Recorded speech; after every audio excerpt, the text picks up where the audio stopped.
Quran and the love displayed by the men of Taqwa Mosque. Dr. Sadiq Malki would later drive me to the Islamic Education Foundation in Al-Hamra, neighborhood of Jeddah, where I said Al-Shahada.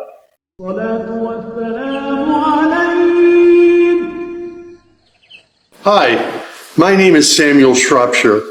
I'm an American citizen living in Saudi Arabia. I came here in November 2011, not knowing anything about Islam or the Prophet Muhammad, peace be upon him. Most of what I had heard was extremely negative. In America, our news channels boosted their on-air ratings by regularly sensationalizing breaking news of terrorism. Every 30 minutes, one witnessed horrific scenes of bombings and bloodshed and murder, often one Muslim group fighting against another Muslim group.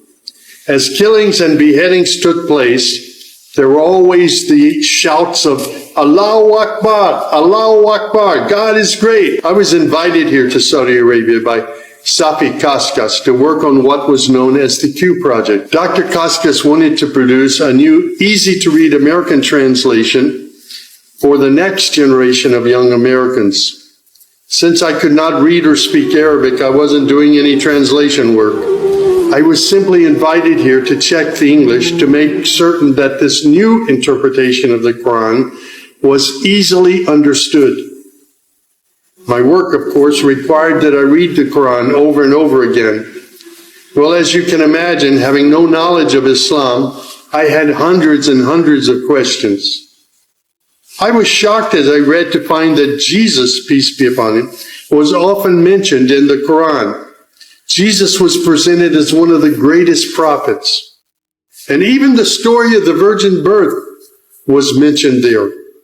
Many of the miracles that Jesus had done, I found them in the Quran. There were even a couple of Jesus miracles mentioned in the Quran that were not mentioned in the Bible.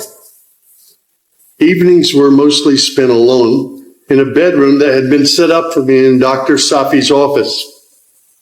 At night, I would stand on the balcony of that building and I would look across a very busy boulevard to a mosque. And I would hear the calls to prayer. I would see men and women coming to the mosque and leaving the mosque. Children were playing football in the mosque parking lot. Except for the minaret, it appeared to me to look like a typical Christian church in America. My heart longed to be in that mosque. I felt compelled by God to go there. A few months later, I got up the courage to walk down the street and to knock on the door of Taqwa Mosque. Now, nobody knocks on the door of a mosque. Normally, they just open the door and they walk right in. But I was not sure how I'd be received, so I stood there knocking until someone came to the door.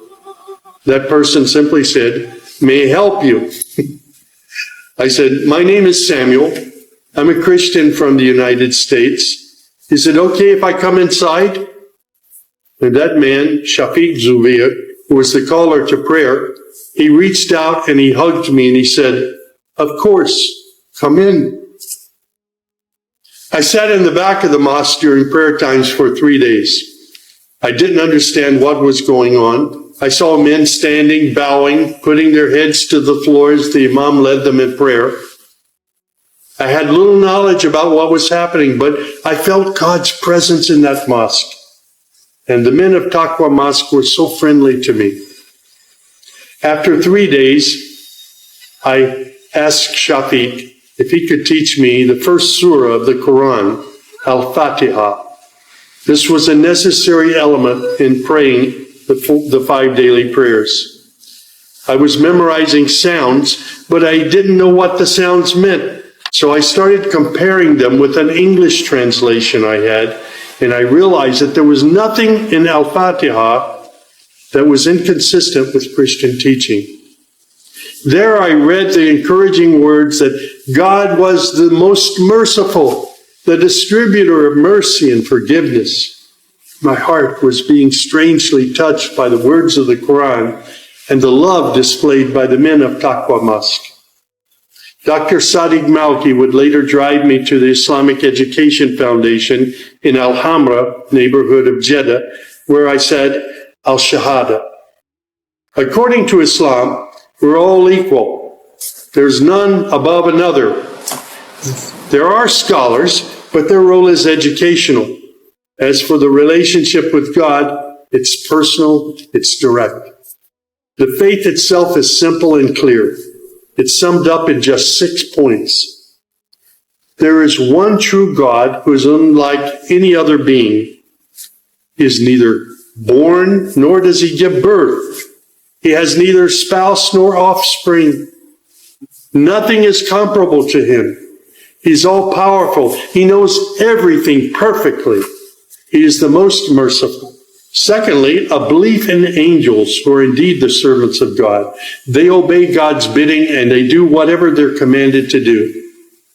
They don't have any free choice. Thirdly, there's a belief in divine revelations. Islam acknowledges that God revealed scriptures including the Torah, the Gospel, the Psalms.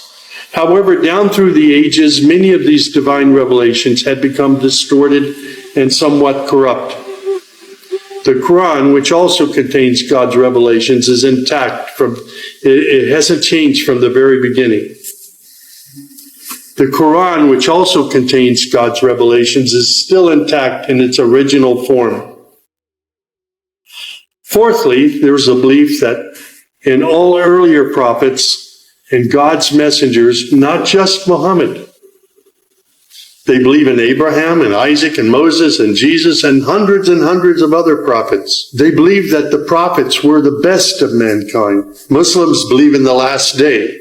That's to say, this includes the belief in all that God and his messenger have told us about what happens after death, including recording of good and bad deeds, the resurrection and the gathering of all creatures, the reckoning that will take place on the great judgment day, the prophet's intercession, as well as heaven and hell.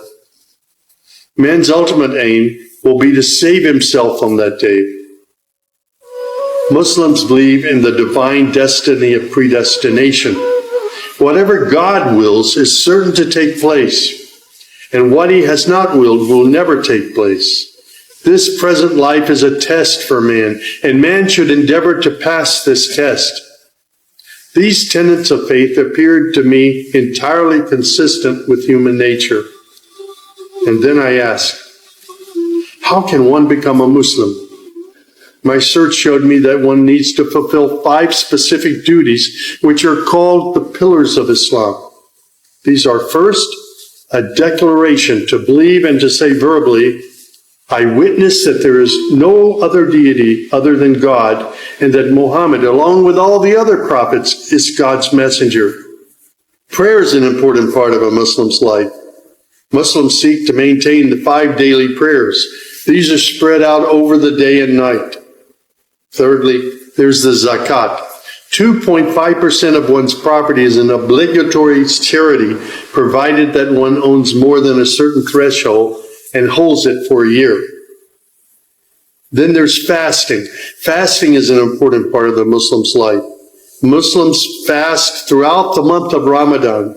They do this every year, abstaining from all food, drink, and sex from dawn till sunset. One must also refrain from futile arguments and quarrels and forbidden things. The month provides a unique spiritual uplift for all Muslims. Then there is the pilgrimage or Hajj. This is performed in Mecca and its surrounding areas. It's a duty to fulfill this pilgrimage once during one's lifetime, provided that one is physically and financially capable of doing so. People often ask me, Sam, how did you become a Muslim? In the church was a library, and in that library were children's books. One of the books my mother got over and over again was called The God of Abraham. In that book were beautiful color photos of camels and deserts. She would read me the story of Abraham, how he was commanded by God to leave his mother and father because they were worshiping idols. She would pause and she would say, Sammy, you always have to pray to the God of Abraham. There is only one true God, the God of Abraham. My commitment to God has been strong and enduring since my younger years. And now I have found absolute peace in Islam, in a faith that I once thought was hostile. I found friendship and hope amongst a fraternity of other Muslim brothers and sisters. I have found a family of believers.